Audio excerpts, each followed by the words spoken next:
Hello बच्चों। इस video lecture में आपको मैट्रिसेस के इंट्रोडक्शन कराया जाएगा कि मैट्रिसेस क्या होता है।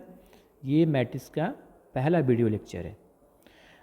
तो पहले बच्चों ये हम लोग समझ लेते हैं कि कभी कल बच्चों को कन्फ्यूजन होता है, क्या होता है कि मैट्रिक्स और मैट्रिसेस क्या ये दोनों एक ही चीज़ है या अलग अलग है? दोनों एक ही चीज़ है। अंतर इसमें है कि एक हमारा सिंगुलर फॉर्म है और दूसरा उसका प्लुरल फॉर्म है। मतलब ये आपका सिंगुलर है और इसका प्लुरल फॉर्म जो होगा ये आपका ये है। मतलब ये आपका क्या है जी? सिंगुलर, ये सिंगुलर है। ठीक है। मतलब मैट्रिसेस का मतलब ये हुआ कि दो या दो से ज़्यादा मैट्रिक्स जब होंगे तो वहाँ पर हम मैट्रिसेस लिखेंगे, और सिंगल मैट्रिक्स होगा तो उसका मतलब कि मैट्रिक्स हो गया। ठीक है बच्चों। अब चलते हैं आगे कि ये मैट्रिक्स होता क्या है। तो बच्चों मैट्रिक्स जो है वो एक तरह की अरेंजमेंट है। अब अरेंजमेंट कैसा होना चाहिए? तो रेक्टेंगुलर अरेंजमेंट है। अब रेक्टेंगुलर अरेंजमेंट की क्या बात है? रेक्टेंगुलर अरेंजमेंट का मतलब होता है कि हम नंबर्स को या फंक्शन को रो या कॉलम में रिप्रेजेंट कर देंगे।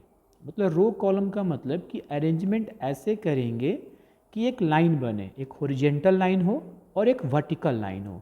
जब हॉरिजेंटल और वर्टिकल लाइन में नंबर को या फंक्शन को जब अरेंज किया जाता है उसी को बोला जाता है बच्चों मैट्रिक्स। ठीक है। अब जैसे यहाँ पर देखो समझ में आ जाएगा। जैसे मान लीजिए कि हम अरेंजमेंट कर रहे हैं तो एक यहाँ पर रखें। अब देखो एक यहाँ पर, एक इस तरह से, देखो एक लाइन बना यहाँ पर। तो ये कैसा लाइन बना? एक हॉरिजेंटल लाइन बना। फिर दूसरा लाइन हम इस तरह से रख दिए। और चलो तीसरा लाइन बना, मैंने तीसरे ये नंबर को हम रख रहे हैं। और ये देखो ये चौथा इस तरह से, ये पांचवा इस तरह से। ये देखो ये लाइन बन रहा है और ये नेक्स्ट लाइन बना। आप देखिए इस टाइप के अरेंजमेंट को हम बोलते हैं रेक्टेंगुलर अरेंजमेंट। आप ध्यान से देखो, आपको यहाँ पर क्या दिखाई दे रहा है? ये देखो एक लाइन बन रहा है, फर्स्ट लाइन, ये सेकेंड लाइन, ये थर्ड लाइन, ये फोर लाइन, ये फिफ्थ और ये सिक्स लाइन बना। यहाँ से ये हॉरिजेंटल लाइन बना। अब ध्यान से देखो तो वर्टिकल लाइन भी बना। देखो ये फर्स्ट लाइन, ये सेकेंड, ठीक है, ये आपका सेकेंड, फिर थर्ड, ये फोर, ये फिफ्थ। मीन्स क्या? इसको जो हॉरिजेंटल लाइन बना इसको बोला जाता है रो। क्या बोलेंगे? रो। तो रो क्या हुआ? रोज कौन हुआ? आर, पहला रो। ये कौन सा रो? ये दूसरा रो। ये कौन सा रो? तीसरा रो। ये चौथा। ये कौन सा रो? पांचवा रो। और ये कौन सा रो? छठा रो। अब यहाँ पर देखें, अब जो वर्टिकल लाइन बना तो जितना वर्टिकल लाइन बनेगा उतना कॉलम हो गया। ठीक है ना। तो ये आप देख ही रहे हैं कि ये आपका कौन सा लाइन बना?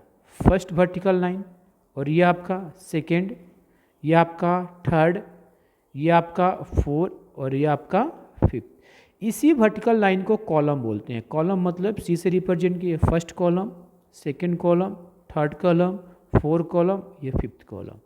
ठीक है। मतलब कि नंबर या फंक्शन को अगर हम लाइन में, हॉरिजेंटल लाइन या वर्टिकल लाइन में अरेंज कर देते हैं उसी को बोलते हैं मैट्रिक्स। ओके बच्चों। अब यहाँ पर देखो, अगर हम इसमें पता करें कि इसमें रोज की संख्या कितनी हो गई तो 6, इसमें कॉलम की संख्या कितनी हो गई तो 6। ओके बच्चों। और चीज़ बता रहे हैं, एक और चीज़ यहाँ पर देखिए, यहाँ पर ध्यान से थोड़ा।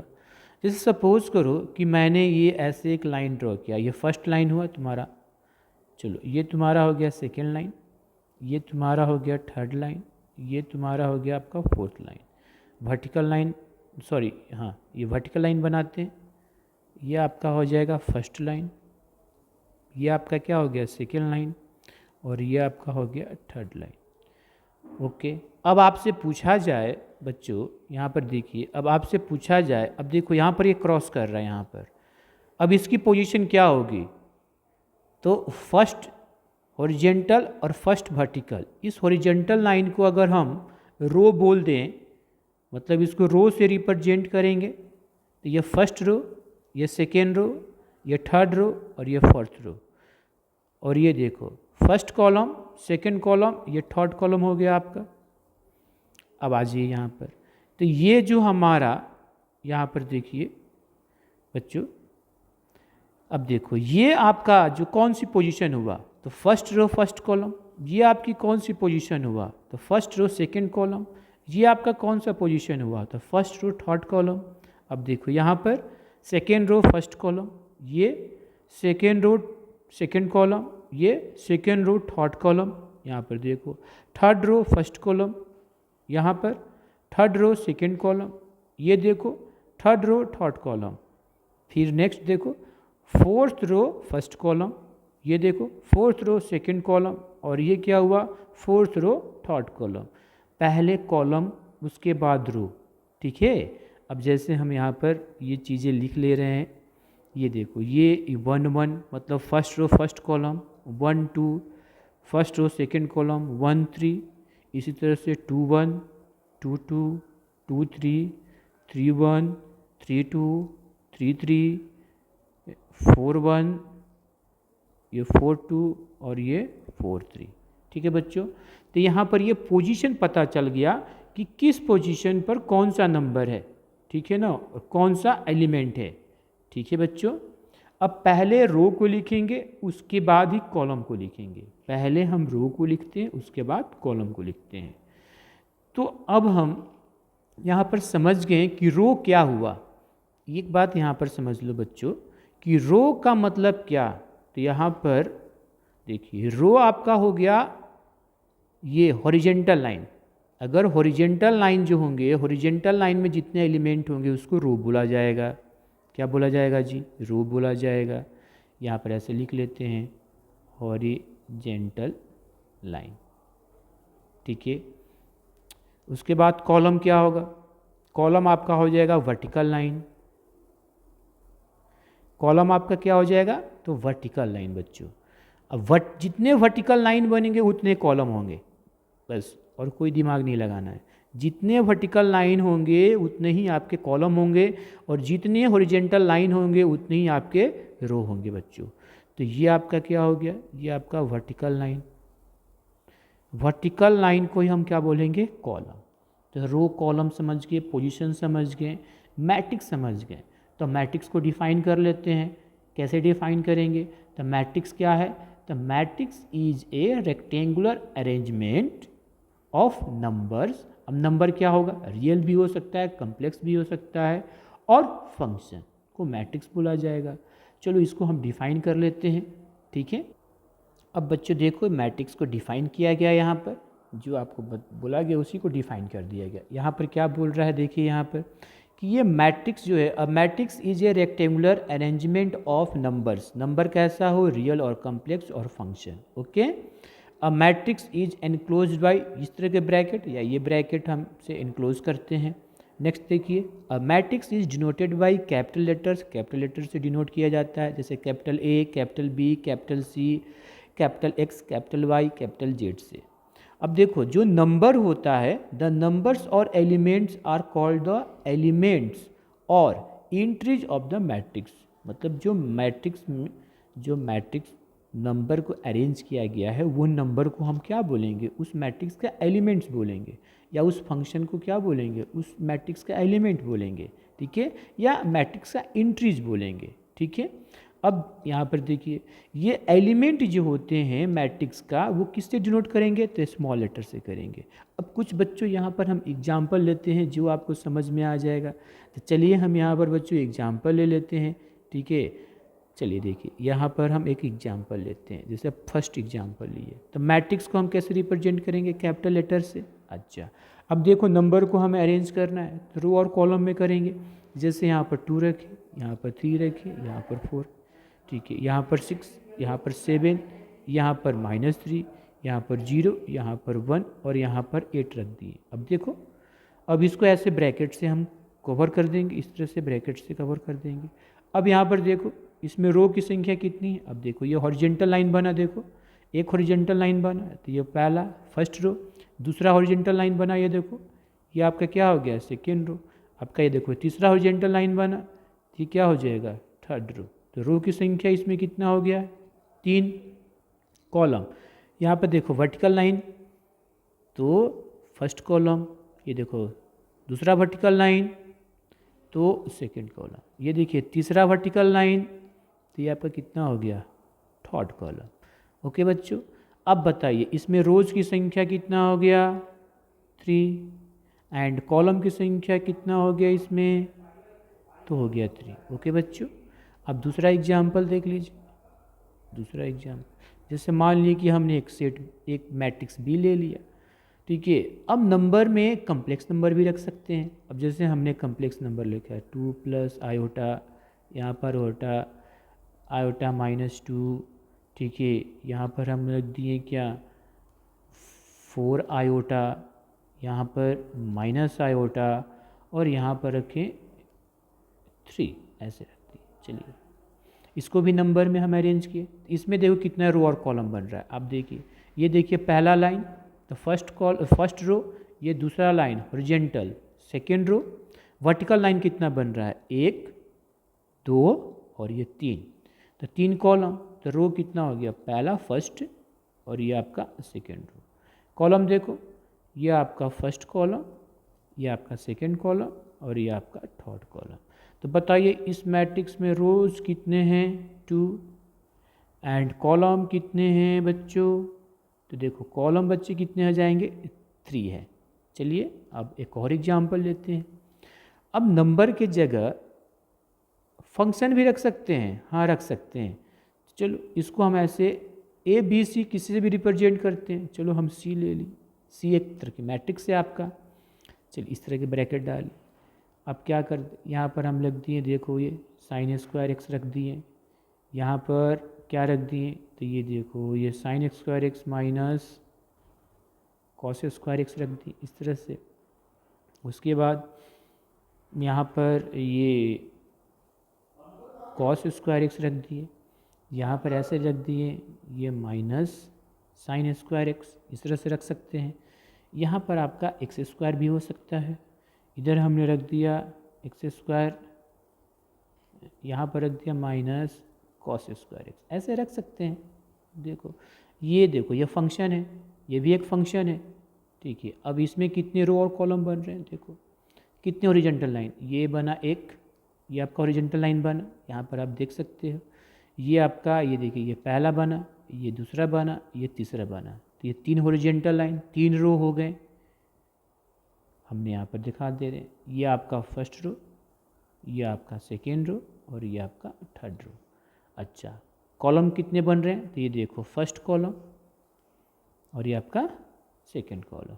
ओके बच्चों, तो इसमें रोज की संख्या कितनी हो गई 3 और इसमें कॉलम्स की संख्या कितना हो गया 2। ओके बच्चे, तो इस तरह के चीज़ों को हम क्या बोलेंगे मैट्रिक्स बोलेंगे, ठीक है बच्चों।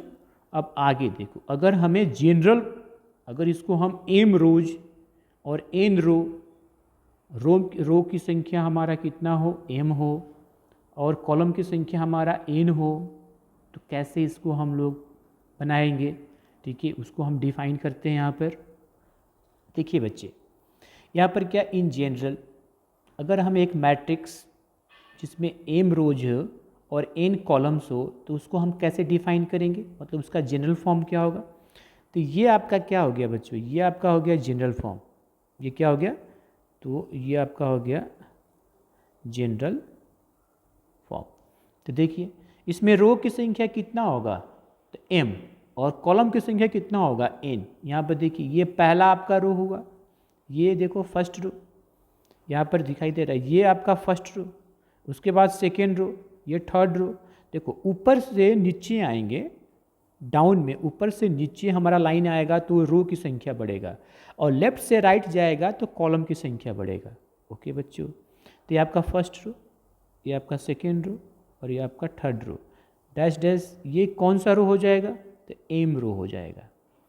अब कॉलम, ये फर्स्ट कॉलम, ये आपका सेकेंड कॉलम, ये आपका थर्ड कॉलम, ये कौन सा कॉलम हो जाएगा, तो n कॉलम। ठीक है, मतलब इसमें रो की संख्या कितना हो गया आपका m और कॉलम की संख्या कितना हो गया n। अब बच्चों ये देखो, आपको यहाँ पर ध्यान से देखो, ये यहाँ पर ये मैट्रिक्स को कैपिटल लेटर से डिनोट किए और उसके एलिमेंट को स्मॉल लेटर से किए। पहले ही बताएंगे कि उसके एलिमेंट को, उसके एंट्रीज को हम स्मॉल से रिप्रेजेंट करते हैं। अब यहाँ पर ये 1 1 1 2 क्या है, अब ध्यान से देखें, ये 1 1 और ये देखो ये 1 1 क्या है, ये 1 1 हमारा इस एलिमेंट का पोजीशन बता रहा है कि ये फर्स्ट रो फर्स्ट कॉलम में है। ये 1 2 क्या बता रहा है, फर्स्ट रो सेकंड कॉलम। ये 1 3 क्या बता रहा है, फर्स्ट रो थर्ड कॉलम। इसी तरह से आगे बढ़ेगा तो ये क्या बता रहा है, first row n column, nth column.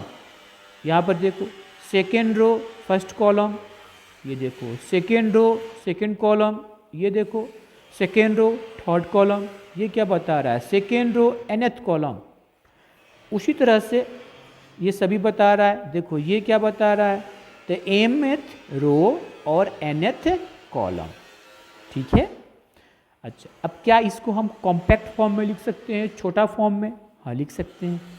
यहाँ पर देखो इसको छोटा फॉर्म में लिखा जा सकता है, क्या लिख सकते हैं, और करके देखो, और हम इसको कॉम्पैक्ट फॉर्म में लिख सकते हैं, मतलब इसको छोटा फॉर्म में लिख सकते हैं। देखो क्या देख रहे हैं, एक मैट्रिक्स हुआ, ये ब्रैकेट दिए ए तो सब में है, चेंज क्या कर रहा है, उसकी पोजीशन, रो और कॉलम की पोजीशन चेंज कर रहा है। तो हम क्या कर दिए, यहाँ पर आई ला दिए, यहाँ पर जे कर दिए, आई और जे, और यहाँ पर लिखेंगे m क्रॉस n। मतलब m हमारा क्या बता रहा है, m हमारा रोज की संख्या बता रहा है और n हमारा क्या बता रहा है जी, तो n हमारा कॉलम की संख्या बता रहा है। पहले रोज लिखते हैं उसके बाद कॉलम। अब यहाँ पर देखो, अब यहाँ पर हमारा i क्या होगा, तो i हमारा क्या होगा, तो i का वैल्यू क्या होगा, 1 2 3, कहाँ तक जाएगा, m तक, क्योंकि i हमारा रो को रिप्रेजेंट करेगा। तो रो कितने हैं, m तक, तो m। j की वैल्यू क्या होगी, तो 1 2 3 डैश डैश। इसको हम नीचे भी लिख देंगे तो कोई दिक्कत नहीं, यहाँ पे लिख दो, i की वैल्यू 1 होगी, 2 होगी, 3 होगी, ये डैश डैश m तक जाएगा, और j हो जाएगा 1 2 3, ये डैश डैश क्या जाएगा, n तक जाएगा। क्लियर। दूसरी बात, ए आई जे क्या होगा, तो ए आई जे हमारा एलिमेंट है of a matrix, matrix A का, of a matrix A in ith row and jth column, jth column. ठीक है, ये क्या है, एलिमेंट है मैट्रिक्स का जिसकी पोजीशन क्या है, ith row and jth column. अब जैसे यहाँ पर समझे, यहाँ पर आप समझ जाओगे, जैसे एग्जाम्पल में देखो बच्चों, जैसे आपका क्या था, यहाँ पर 1 1 था, तो ये 1 1 क्या हो गया, ये एलिमेंट है किसका जी, मैट्रिक्स का, इन फर्स्ट रो, पहला रो एंड पहला कॉलम। ये पहला रो और पहला कॉलम में जो मैट्रिक्स है उसका एलिमेंट है। ये 1 2 क्या हो जाएगा, तो एलिमेंट है ये किसके लिए, तो ये आपका हो गया मैट्रिक्स में इन, देखो ये फर्स्ट रो यानी पहला रो एंड सेकेंड कॉलम। ठीक है, ऐसे ही मान लो कि अगर हम रख दें 2 1 A 2 1, तो ये आपका एलिमेंट है मैट्रिक्स का in second row and first column, second row and first column. Okay बच्चों, इसी तरह से अगर मान लो कि A 2 2 हो तो क्या हुआ, तो ये बच्चों आपका एलिमेंट हुआ मैट्रिक्स का, इसकी पोजीशन क्या है, तो in second row and second column. Okay बच्चों, सो ऑन। ठीक है, डैश डैश सो ऑन, इसी तरह से हम लिख लेंगे। अब चलिए बच्चों इसका हम एग्जाम्पल कर लेते हैं, थोड़ा सा एग्जाम्पल कर लेंगे तो ज़्यादा अच्छा आएगा समझ में। अब जैसे एग्जाम्पल कर लेते हैं, पहला एग्जाम्पल, जैसे मान लो कि एक मैट्रिक्स दिया हुआ है, जैसे हमने एक मैट्रिक्स ले लिया बच्चों, यहाँ पर हम 2 रख दिए, 3 रख दिए, 4, यहाँ पर 6 और 7, ये 8। ओके बच्चों, अब बताइए इसमें रो और कॉलम कितना है। ये आपको दिख रहा है कि रो की संख्या 2 है तो यहाँ पर 2 लिखेंगे, कॉलम की संख्या 3 है तो ऐसे लिख देंगे। ये कितना, ये क्या बताया, ये आपका रोज बताया, और ये आपका क्या बताया, ये कॉलम्स। आगे चलकर इसी को ऑर्डर बोला जाएगा। देखो ये आपका R1 रो हुआ, ये आपका R2 मतलब कि रो 2 हुआ, कॉलम ऐसे लिख देते हैं। ये हमारा कॉलन, देखो C1, ये कॉलन C2, ये कॉलन C3। क्लियर है यहाँ तक, रो कॉलम हम समझ में आया। अब आपसे पूछा जाए कि A11 मतलब कि वो एलिमेंट बताओ जिसका पोजीशन फर्स्ट रो और फर्स्ट कॉलम में है, मतलब फर्स्ट रो फर्स्ट कॉलम में कौन सा एलिमेंट है, देखो 2। ओके, अब पूछा जाए A2 मतलब फर्स्ट रो सेकंड कॉलम में कौन सा एलिमेंट है, 3। अब अच्छा पूछा जाए 21, A21 second row first column में 2, 2 2 कितना हो जाएगा 7। उस तरह से आपसे पूछा जाए 1 3 माने फर्स्ट रो थर्ड कॉलम, क्या आ जाएगा 4, देखो 4। अब आपसे पूछा जाए 2 3 सेकेंड रो फर्स्ट कॉलम, देखो सेकेंड रो और third column, sorry second row third column, तो सेकेंड रो थर्ड कॉलम, ये सेकेंड रो है और ये थर्ड कॉलम है, कौन सा एलिमेंट आया 8। क्लियर बच्चे, इस तरह से आप पहचान ले सकते हो, ठीक है। तो ये हम पहचान लिए। एक और एग्जाम्पल अगर हम देखते हैं तो देख लेते हैं, चलिए एक और एग्जाम्पल कर लेते हैं। जैसे मान ली कि एक मैट्रिक्स है, ठीक है, और हम रख दिए यहाँ पर 3 0 4 6 -8 9 1 2 -2 -3 0 हो जाएगा 7, आगे बढ़ा देते हैं कुछ, यहाँ पर ये 5 -4, ठीक है, -1, और यहाँ पर रख दिए कितना 11, चलो ये तक देखते हैं ऐसे। और ये आप इसमें दिखाई दे रहा है कि इसमें रो की संख्या कितनी है, तो देखो पहला रो हुआ, ये दूसरा रो हुआ, ये आपका तीसरा रो हुआ, ये आपका चौथा रो हुआ। कॉलन की बात करें, देखो first colon, second colon, third colon और फोर्थ कॉलन। क्लियर है, रो कितना है जी 4, कॉलन कितना है 4। इसको यहाँ पर ऐसे लिख सकते हैं, लिखा जाता है ये 4/4 मतलब 4 कॉलन है 4। यहाँ पर देखो ये 4 सॉरी रोज है और ये 4 कॉलन से, ठीक है।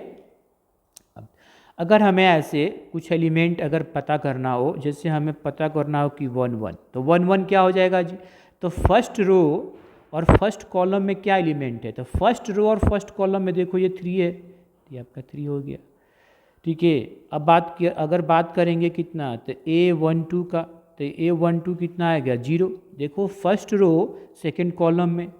अब बात करेंगे 1 3 का, फर्स्ट रो थर्ड कॉलम, रो वही है कॉलम बढ़ रहा है तो 4 हो गया।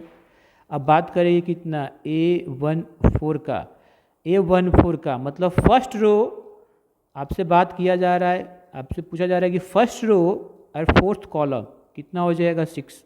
ऐसे ही सभी लिख सकते हो, यहाँ पर ऐसे ही सब लिख सकते हैं। A21 कितना हो जाएगा -8, A22 कितना हो जाएगा 9, A23 कितना हो जाएगा 1, A24 कितना हो जाएगा, मैं से अब लिख दे रहा हूँ, आप समझ रहे हो आप। उसी तरह से A31 कितना हो जाएगा -2, A32 कितना हो जाएगा -3, A33 की वैल्यू कितनी होगी 0 और A34 की वैल्यू कितनी हो जाएगा 7।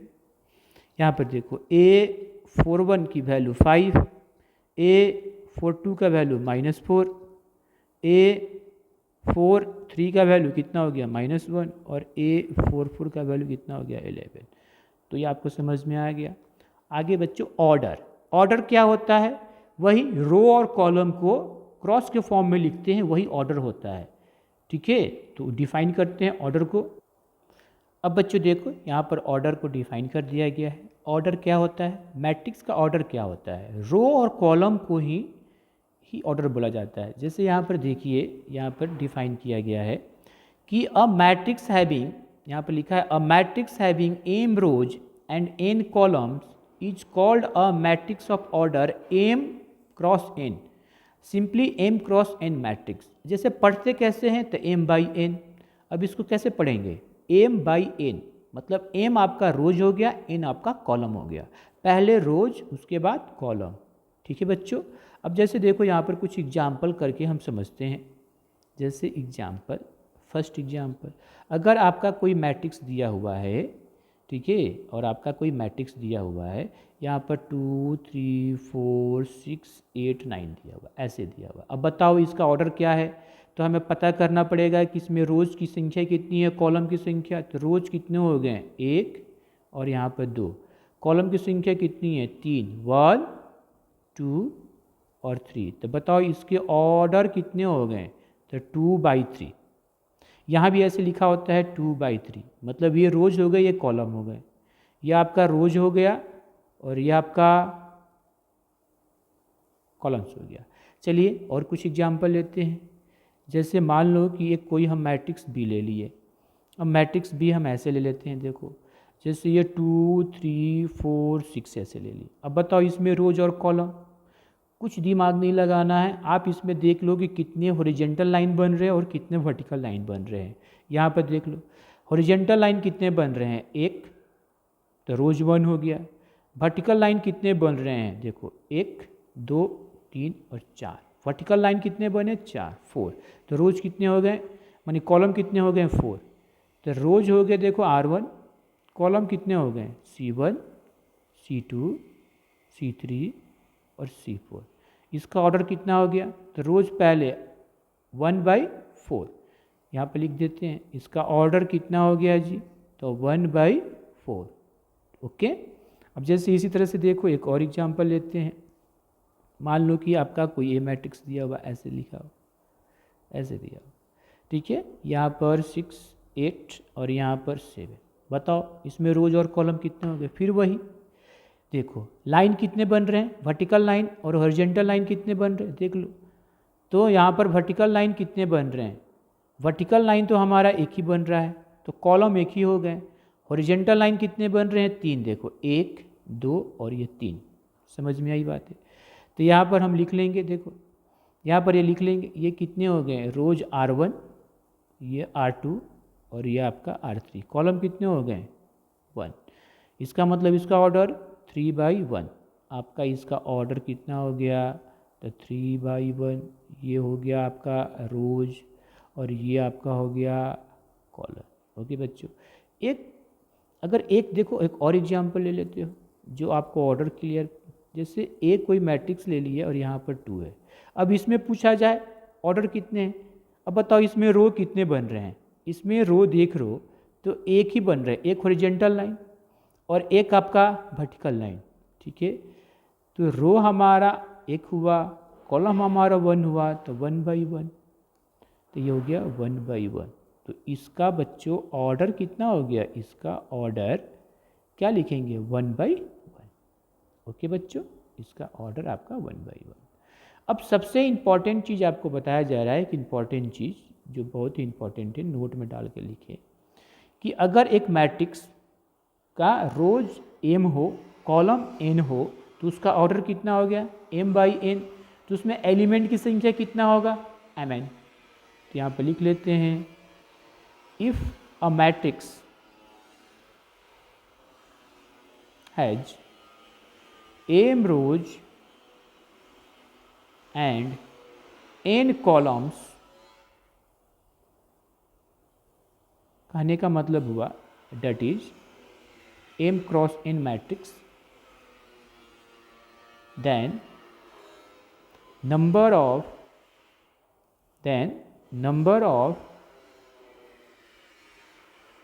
elements of the matrix, the number of elements in a matrix, या इस मैट्रिक्स का एलिमेंट कितना होगा, तो नंबर ऑफ एलिमेंट क्या होगा, इस मैट्रिक्स का एलिमेंट की संख्या कितना हो जाएगा, तो mn। तो देन नंबर ऑफ एलिमेंट, ठीक है, इन द मैट्रिक्स, मैट्रिक्स में एलिमेंट की संख्या कितना होगा, इन द मैट्रिक्स कितना हो जाएगा, mn।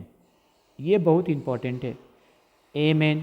अगर हमारा m/n मैट्रिक्स हो, मतलब m रोज हो और n कॉलम हो, एलिमेंट कितना हो जाएगा, mn। ठीक है बच्चों, अब देखो इस पर हम क्वेश्चन कर सकते हैं, इस पर हम क्या कर सकते हैं, क्वेश्चन कर सकते हैं। तो क्वेश्चन हम लिखते हैं यहाँ बच्चों, ये देखिए आपका क्वेश्चन है। अब इसको कैसे सॉल्व करते हैं, देखो क्वेश्चन क्या है, if a matrix has 8 elements what are the possible order it can have. मतलब एक मैट्रिक्स अपने अंदर अपने पास 8 एलिमेंट रख रहा है, तो उसके ऑर्डर क्या क्या पॉसिबल हो सकते हैं। तो अभी हमने क्या पढ़ा कि अगर कोई मैट्रिक्स m/n अगर आपका मैट्रिक्स है, ठीक है, तो इसमें एलिमेंट्स कितने होंगे, अभी आपने पढ़ा एलिमेंट्स कितने होंगे, mn, ये ना हम पढ़ा। ठीक है, देखिए इसका सॉल्यूशन आपने ही पढ़ा, मतलब अगर m/n मैट्रिक्स तो mn, तो अगर mn एलिमेंट होगा तो क्या इसको इसके फॉर्म में नहीं लिख देंगे, बस इसको इसी फॉर्म में लिखना है। ठीक है, तो चलिए हम कर लेते हैं। चलो देखो, मतलब क्या करेंगे, 8 को हम 2 नंबर का प्रोडक्ट करते हैं, पॉसिबल कितना हो जाएगा, 1 × 8। तो देखो एक ऑर्डर मिल गया जिसका फर्स्ट रो और एक रो होगा और 8 कॉलम होगा। दूसरा क्या हो सकता है, 2 × 4, इस तरह से 4 × 2 और कितना हो गया, 8 × 1। इसमें क्या हो गया, पहला रो फर्स्ट रो होगा, एक रो होगा 8 कॉलम, इसमें 2 रोज और 4 कॉलम, इसमें 4 रोज 2 कॉलम, इसमें 8 रोज 1 कॉलम। हो गया ऑर्डर सभी में। तो हेंस हम लिख लेंगे यहाँ पर, hence all possible orders are 1/8, 2/4, 4/2 और 8/1। ये आपका आंसर हो गया। ओके बच्चों, नेक्स्ट क्वेश्चन करते हैं। बच्चों ये आपका क्वेश्चन है, देखो क्वेश्चन क्या बोल रहा है, क्वेश्चन बोल रहा है कि construct a 3/2 matrix whose elements are given by. हमें कौन सा मैट्रिक्स कंस्ट्रक्ट करना है, 3/2, जिसके एलिमेंट्स ये दिए हुए हैं। ठीक है, तो इस तरह के क्वेश्चन कैसे सॉल्व करते हैं, देखो पहले ये एक मैट्रिक्स हम मान लिए, चलिए इस मैट्रिक्स को, इसके एलिमेंट i और ये जनरल फॉर्म में दिया हुआ है, रो कितने हैं 3, कॉलम कितने हैं 2। चलो अब इस मैट्रिक्स को हम एक्सपेंड करेंगे तो क्या लिख पाएंगे, यहाँ पर समझ में आ रहा है कि i का वैल्यू 1 हो सकता है, 2 हो सकता है, 3 हो सकता है, j का वैल्यू 1 होगा और 2 होगा। अब इससे कितने कम्बिनेशन बन जाएंगे, जैसे तो 3 रो है और 2 कॉलम है, तो बना 1 1 1 2 और 1 नहीं 2 कॉलम ही है तो 2 ही 1 2 तक जाएगा। अच्छा उसके बाद 2 1 2 2, उसके बाद 3 1 और 3 2। ओके बच्चों ऐसे लिख लेंगे। ठीक है, देखो इसमें कितने रो होंगे, 3 रो हो गए और 2 कॉलम हो गए। अब आपको क्या दिया हुआ है, आपको दिया हुआ है देखो i, ये एलिमेंट जनरल फॉर्म का एलिमेंट दिया है, इसका वैल्यू 1/2 मॉड i - 3j दिया हुआ है, तो यहाँ पर लिख देंगे मॉड i - 3j। अब वैल्यू निकाल लेते हैं, जैसे 1 1 का, a11 का मतलब i का वैल्यू कितना दिया हुआ है 1 - 3, j की जगह रखेंगे 1, कैसा ही है, नहीं गलत है, j और 3 मल्टीपल फॉर्म में है, ये मल्टीप्लाई फॉर्म में, ऐसे कितना आ जाएगा, ये आपको देखो 1 - 3, ये 1/2 मॉड। अब देखो मॉड क्या करता है, निगेटिव को भी पॉजिटिव कर देता है। अब ये आ गया हुआ, ऐसे ही सभी वैल्यू आप निकाल सकते हो। ठीक है, अब आप वैल्यू निकाल लो, तो हम यहाँ पे लिख दे रहे हैं जल्दी में, कितना हो जाएगा 6 - 1 कितना हो जाएगा -5, अब -5 का मॉड करो कितना आ जाएगा 5/2 बच्चों। ठीक है, ये 1 और चलो अब इसका हो जाएगा, तो ये हो जाएगा 2 - 3 × 1। अब देखो ये कितना हो जाएगा, अब यहाँ पर देखो 2 - 3, अब यहाँ पर आ जाए कितना मॉड -1, तो ये हो जाएगा 1/2। ये अब 2 2 कर दें अभी इसको कर देते हैं, ये 2 माइनस 3 इंटू 2, ये देखिए 1/2, ये 2 माइनस 6 1/2 मॉड -4, मॉड हटाओगे तो +4 आ जाएगा। अब ये कैंसिल, कितना आ गया 2, देखिए 3 1 1/2, आई की जगह 3 और जे की जगह 1, तो ये हो गया 1/2, 3 माइनस 3, तो ये तो आ गया 0, और आपका 3 2, तो 1/2, 3 माइनस 3 2, तो ये हो गया 1/2, ये 3 माइनस 6, ये कितना हो जाएगा 3/2, वैल्यू रख दो। अब आपका मैट्रिक्स यहाँ पर बन जाएगा आपका। क्या क्या आया है जी, तो क्या क्या आया, 1 5/2, तो लिख देते हैं 1 5/2, उसके बाद कितना आया है 2 2 आया, नहीं 1/2 आया, उसके बाद ये 2, ये 0 बच्चों, ठीक है, ये आपका आया 0 और ये आपका 3/2, तो ये आपका आंसर हो गया। ठीक है, इस तरह के क्वेश्चन आप कर सकते हो। नेक्स्ट हम पढ़ते हैं इक्वल मैट्रिक्स, मतलब दो मैट्रिक्स को कैसे बोलेंगे इक्वल मैट्रिक्स से। तो दो मैट्रिक्स इक्वल होगा तो उसका पहले ऑर्डर क्या होना चाहिए, सेम होना चाहिए, और उसका कॉरस्पॉन्डिंग एलिमेंट क्या होना चाहिए, इक्वल होना चाहिए, तो उसको बोलते हैं इक्वल मैट्रिक्स। चलो इसको हम डिफाइन कर देते हैं। देखो बच्चों, इक्वल मैट्रिक्स, अब इक्वल मैट्रिक्स क्या हो सकता है, मतलब दो मैट्रिक्स यहाँ पर डिफाइन किया गया है। देखिए, two matrices are said to be equal if order of both matrices, दोनों मैट्रिक्स का ऑर्डर क्या होना चाहिए, सेम होना चाहिए, एंड कॉरस्पॉन्डिंग एलिमेंट्स, उसके कॉरस्पॉन्डिंग एलिमेंट्स इक्वल होना चाहिए, तो उसको क्या बोलेंगे, इक्वल मैट्रिक्स। अब जैसे देखो, जैसे इसको हम डेट इज ऐसे डिफाइन कर सकते हैं, अगर आपका दो मैट्रिक्स जैसे ए और ये बी बराबर होगा, तभी बराबर हो सकता है जब उसके दोनों मैट्रिक्स का ऑर्डर सेम होना चाहिए। जैसे मान लो कि हम 2/2 का लेते हैं, तो इधर भी हम क्या लेंगे, 2/2 का भी लेंगे, मतलब ये 1 1 A1 2 A2 1 और ये 2 2 है, और ये B1 और ये B1 2 और ये B2 1 और ये B2 है, दोनों का ऑर्डर सेम होना चाहिए, और इसके कॉरस्पॉन्डिंग एलिमेंट इक्वल होना चाहिए। कॉरस्पॉन्डिंग इक्वल मतलब क्या कि A11 कितने के बराबर होना चाहिए, B1 के बराबर, A12 क्या होना चाहिए, B12 के बराबर, A21 किसके बराबर होना चाहिए, B21 के बराबर, और A22 किसके बराबर होना चाहिए, B22 के बराबर। तो ये इसका मतलब कि ये दोनों मैट्रिक्स क्या है, इक्वल मैट्रिक्स है। ठीक है, अब चलो इस पर एक क्वेश्चन करेंगे बच्चों, इस पर एक क्वेश्चन कर लेते हैं। तो क्वेश्चन में लिखता हूँ,